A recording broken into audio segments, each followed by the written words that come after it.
Hello दोस्तों, स्वागत है आपका हमारे channel home science future point पर। दोस्तों, आज रीजनिंग का लेक्चर नंबर 5 है, जिसके अंतर्गत हम पढ़ के आ रहे हैं, क्लॉक को पढ़ रहे हैं। तो आज दोस्तों, जैसा कि हमने कल के लेक्चर में कहा था कि आज हम आपको बताने वाले हैं जल प्रतिबिंब और दर्पण प्रतिबिंब। ये क्या होता है, इसको हम कैसे सॉल्व करेंगे विद इन सेकेंड, पूरा कॉन्सेप्ट हम आपको बताने वाले हैं। तो दोस्तों, पेन और कॉपी लेकर तैयार हो जाइए और वीडियो में आप हमारे साथ अंत तक बने रहिए। तो सबसे पहले दोस्तों, हम यहाँ पर दो प्रतिबिंब के बारे में बात करेंगे। एक तो जल प्रतिबिंब है, वाटर इमेज, और दूसरा हमारा दर्पण प्रतिबिंब, जिसको हम कहते हैं मिरर इमेज। तो इसमें हम सबसे पहले बात करेंगे जल प्रतिबिंब का। ठीक है, तो दोस्तों जैसा कि बात करें तो जल जो होता है वो कहीं ना कहीं कहां पर होता है, नीचे होता है। ठीक है, तो घड़ी के अंतर्गत अगर हम बात करेंगे तो मान लीजिए हम एक फिगर के माध्यम से आपको समझाएं। तो मान लीजिए ये हमारी कोई घड़ी है। ठीक है, तो जल हमेशा कहां पर होगा, जल हमेशा नीचे होगा।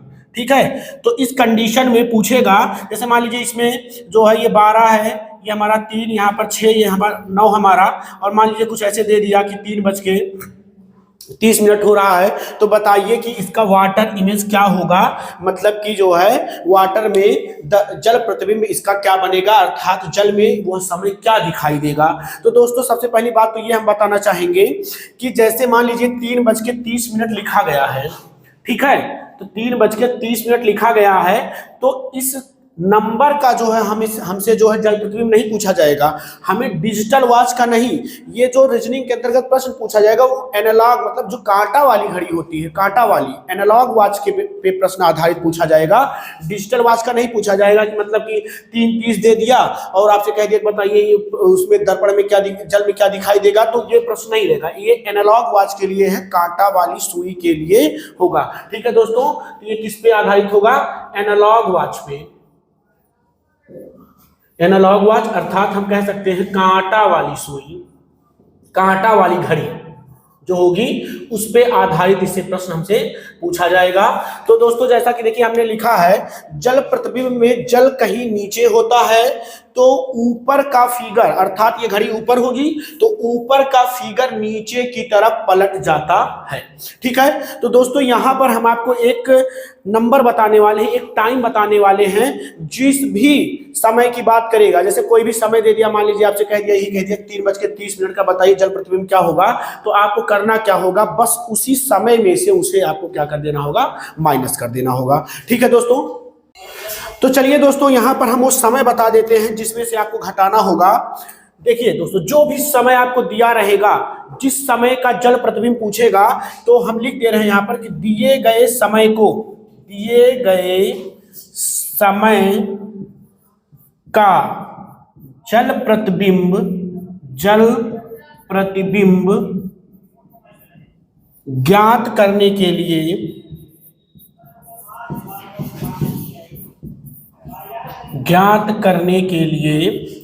जल प्रतिबिंब ज्ञात करने के लिए दिए गए समय को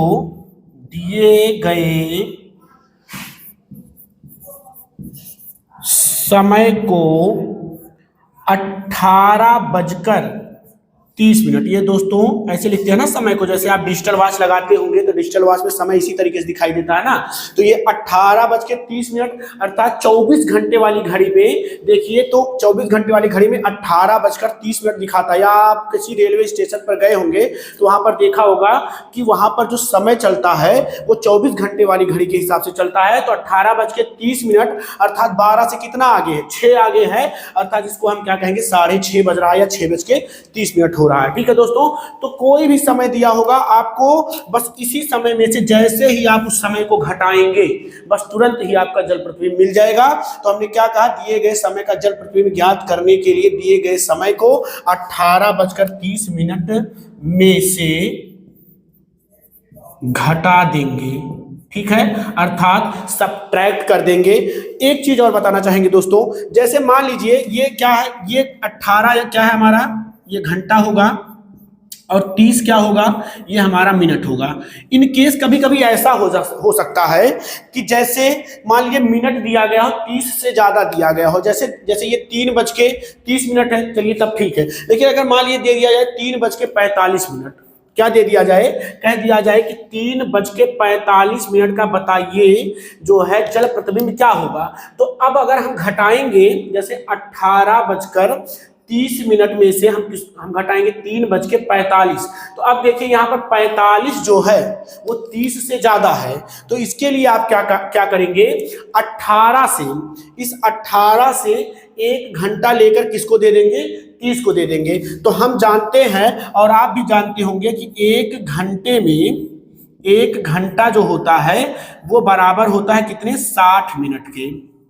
ठीक है, 1 घंटा किसके बराबर होता है, 60 मिनट के। तो अगर हम 18 से 1 घंटा किधर भेज देंगे, 30 की तरफ भेज देंगे, तो 1 घंटा जाएगा अर्थात मिनट में कितना जाएगा, 60 जाएगा। तो ये हमारा हो जाएगा, जब 1 निकलेगा तो ये हो जाएगा 17 और 60 और 30 मिलकर हो जाएगा 90।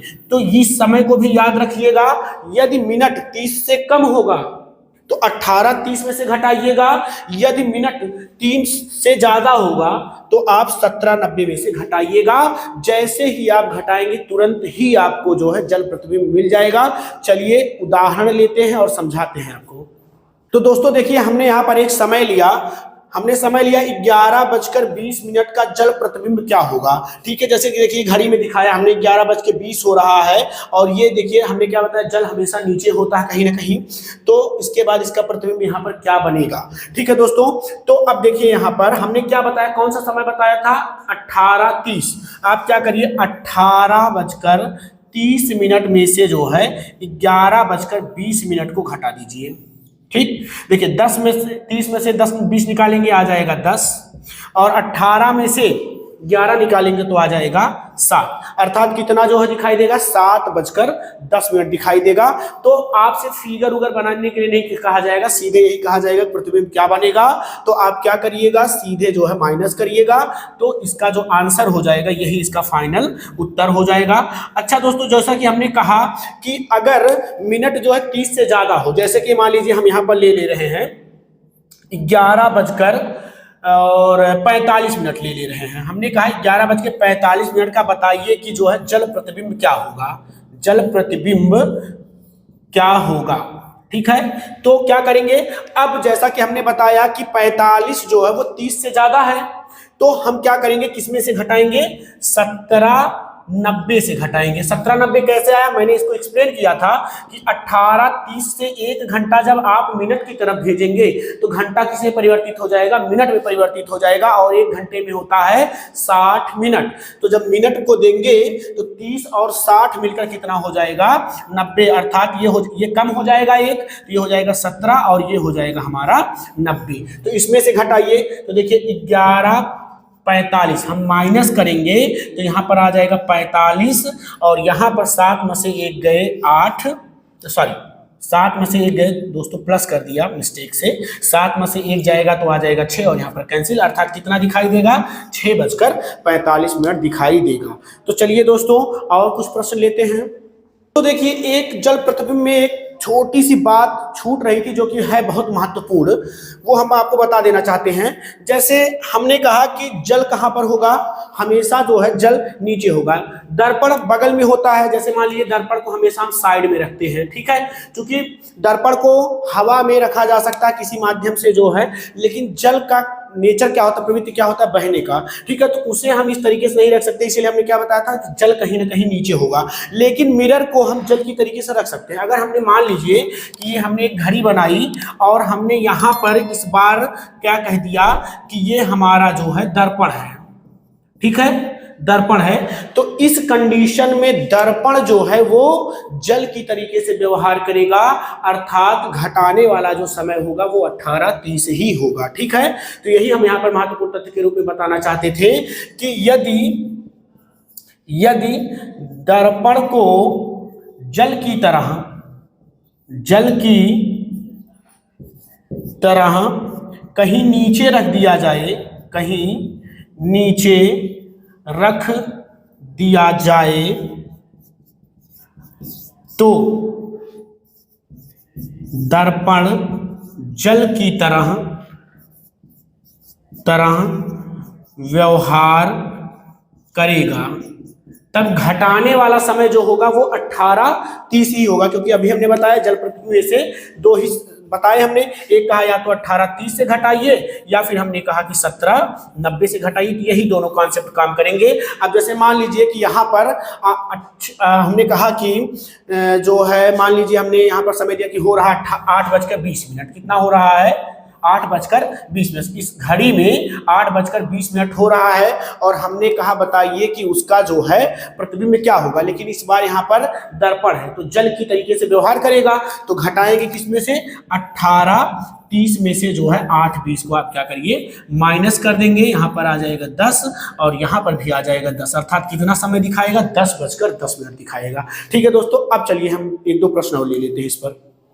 तो चलिए दोस्तों, उम्मीद करते हैं कुछ बचा ही नहीं है, लेकिन फिर भी एक दो समय और ले लेते हैं हम। जैसे कह देते हैं कि मान लीजिए 10:40 हो रहा है, तो इसका जो है जल प्रतिबिंब क्या होगा? जल प्रतिबिंब क्या होगा? जल प्रतिबिंब क्या होगा? तो अब देखिए 40 जो है वो 30 से ज्यादा है, तो इस बार हम 18:30 नहीं लेंगे, बल्कि क्या लेंगे? 17:90। और आइए इसमें से घटा देते हैं। घटाएंगे तो यहाँ पर हो जाएगा 50 और यहाँ पर हो जाएगा 7, तो कितना दिखाई देगा? 7:50 दिखाई देगा। इस तरीके से अब कुछ बचा ही नहीं है, जो भी समय आपको लेना हो आप लीजिए और उसका जो है जल प्रतिबिंब बनाते चले जाइए। तो चलिए अब हम बात कर लेते हैं कि दर्पण प्रतिबिंब कैसे बनता है। ठीक है, तो चलिए दोस्तों दर्पण प्रतिबिंब की बात करते हैं। ठीक है, सबसे पहले तो एक फिगर के माध्यम से आपको बताएं। जैसे मान लीजिए हमारी घड़ी है, ठीक है, तो दर्पण कहीं इधर रखा जा सकता है या फिर इधर भी रखा जा सकता है, कोई दिक्कत नहीं है। दोनों कंडीशन में दाहिने तरफ बाएं तरफ रखा जा सकता है। तो उसका अगर इधर होगा तो इमेज इधर बनेगा, अगर यहाँ दर्पण रखा गया होगा तो इमेज फिर यहाँ बनेगा। ठीक है, तो ये हमारा है दर्पण प्रतिबिंब और इसमें हमें एक कांटा वाली घड़ी इसमें भी होती है। ठीक है, एनालॉग वॉच ही होता है, डिजिटल वॉच नहीं होता है। और उसमें हमें कोई समय दिया रहेगा और पूछेगा कि बताइए जो है दर्पण में यह कितना बजे, मतलब कितना बजकर कितना मिनट दिखाएगा। ठीक है, जैसे मान लीजिए हम बात कर लें 8:20 की, तो 8:20 को यदि हम दर्पण में देखेंगे तो वह कितना समय प्रदर्शित करेगा, कितना समय दिखाएगा। तो इसके लिए दोस्तों जैसा कि हमने वहां पर दो टाइम आपको बताया था, वैसे सेम टाइम यहाँ पर बता देंगे। आप जैसे उसमें से माइनस करेंगे वैसे ही तुरंत आपका उत्तर आ जाएगा। तो चलिए इस स्टेटमेंट को हम यहीं पर लिख दे रहे हैं। ठीक है, और लिख दे रहे हैं तो आप इसका स्क्रीनशॉट भी ले लीजिएगा। ठीक है, चलिए देखिए, यदि हमने कहा एग्जाम्पल के माध्यम से, यदि आप 8:20 को दर्पण में देखेंगे तो दर्पण में इसका प्रतिबिंब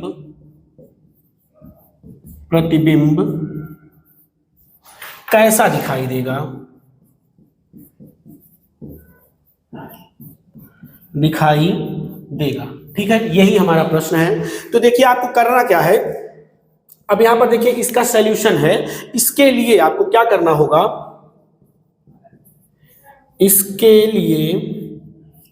इसके लिए दिए गए समय को 12 घंटा या 24 घंटा में से घटाना होगा। लेकिन दोस्तों देखिए 12 घंटा और 24 घंटा में से घटाना होगा, लेकिन देखिए 12 घंटे को हम लिखने का तरीका और 24 घंटे को लिखने का तरीका बता देते हैं। 12 घंटे को कुछ इस तरीके से लिखा जा सकता है। 12 घंटे को लिखा जा सकता है 11:60। 11:60 अर्थात 12 हो जाएगा। और 24 घंटे को हम कैसे लिख सकते हैं? 23:60। यही दोनों समय है जिसमें से आपको क्या करना होगा? दिए गए समय को घटाना होगा। अब कब 11:60 से घटाना होगा और कब 23:60 से घटाना होगा? तो यदि दिया गया समय 11:60 से घटने लायक होगा तो 11:60 से घटा दीजिएगा। यदि दिया गया समय 11:60 से ज्यादा होगा तब उसको 23:60 से घटा दीजिएगा। तो चलिए अब उदाहरणों के माध्यम से हम आपको समझाते हैं। ठीक है, तो देखिए दोस्तों, हमने जो अभी एग्जाम्पल में लिया था कि 8-20 का दर्पण प्रतिबिंब क्या होगा, तो आप किसमें से देखिए, अब 8-20 है तो आसानी से 11:60 से घट सकता है, 11:60 से, ठीक है। तो 11:60 को ऊपर लिखिए और 8:20 को नीचे लिखिए और माइनस कर दीजिए। यहाँ से देखिए आ जाएगा 40 और यहाँ से माइनस करेंगे तो आ जाएगा 3, अर्थात कि इसका प्रतिबिंब क्या दिखाई देगा, अगर 8:20 हो रहा होगा तो दर्पण में वह 3:40 दिखाई देगा। ठीक है दोस्तों, अब अगर हम यहीं पर बात करें, मान लेते हैं कि जैसे हमारा क्या होता है 11:60 है और हम आपसे एक दूसरा उदाहरण यहीं पर ले लें और कहें कि बताइए 11:40 का दर्पण प्रतिबिंब क्या होगा, का दर्पण प्रतिबिंब क्या होगा। ठीक है, तो अब देखिए 11:40 हमने क्या कहा कि अगर घटाने लायक होगा तो घटा लीजिएगा। जैसे देखिए 11:40 को आप आसानी से घटा सकते हैं यहाँ से, लेकिन हमें पूरा ध्यान रखना है कि एक तरफ घंटा होता है एक तरफ मिनट होता है, घंटा 0 नहीं होना चाहिए। अगर यहाँ पर हम 11:40 को घटा देंगे तो देखिएगा जरा, अब घटाने पर यहाँ तो आ जाएगा 20 और यहाँ पर आ जाएगा 0। ठीक है, तो गलत नहीं है। अगर ऐसे कंडीशन में 0 आ जाए, क्या आ जाए, 0 आ जाए, तो 0 को 0 ना समझकर क्या समझेंगे, 12 समझेंगे। क्या समझेंगे, 12 समझेंगे। ठीक है, 12 समझेंगे, अर्थात इसका जो हो जाएगा करेक्ट वो हो जाएगा 12:20। इसीलिए कहा कि थोड़ी सी अगर दिक्कत हो रही है तो फिर आप 11:60 से मत घटाइए, आप क्या सीधे करिए 23:60 से घटा लीजिए ना। जैसे 11:40 की बात है तो आप क्या करिए 23:60 से घटा लीजिए। देखिए 11:40 था, माइनस करेंगे यहाँ से 20 आ जाएगा और 3 में से 1 गए 2 और 2 में से 1 गए 1। देखिए 12:20, तो 12:20 यहाँ पर भी आया है। अर्थात अगर घटाने के दौरान 0 आ गया तो 0 को हम 0 ना समझकर क्या समझेंगे, 12 समझेंगे। चलिए 1-2 प्रश्न और ले लेते हैं इस पर। तो चलिए दोस्तों, अगर हम 7:40 की बात करें तो आप तुरंत ही ले लीजिए समय क्या, 11:60 और 7:40 को माइनस कर दीजिए। यहाँ से आ जाएगा 20 और 11 में से 7 जाएगा तो बचेगा 4। ठीक है, तो क्या दिखाई देगा, 4:20 दिखाई देगा। तो दोस्तों आई होप कि अब कभी भी आपका जो है दर्पण प्रतिबिंब या जल प्रतिबिंब का कोई भी प्रश्न गलत नहीं होगा। दोस्तों आज के लिए बस इतना ही है। अब हम अगले टर्न पर जो है आपको एक नए टॉपिक के साथ मुलाकात करेंगे। तो आज के लिए धन्यवाद।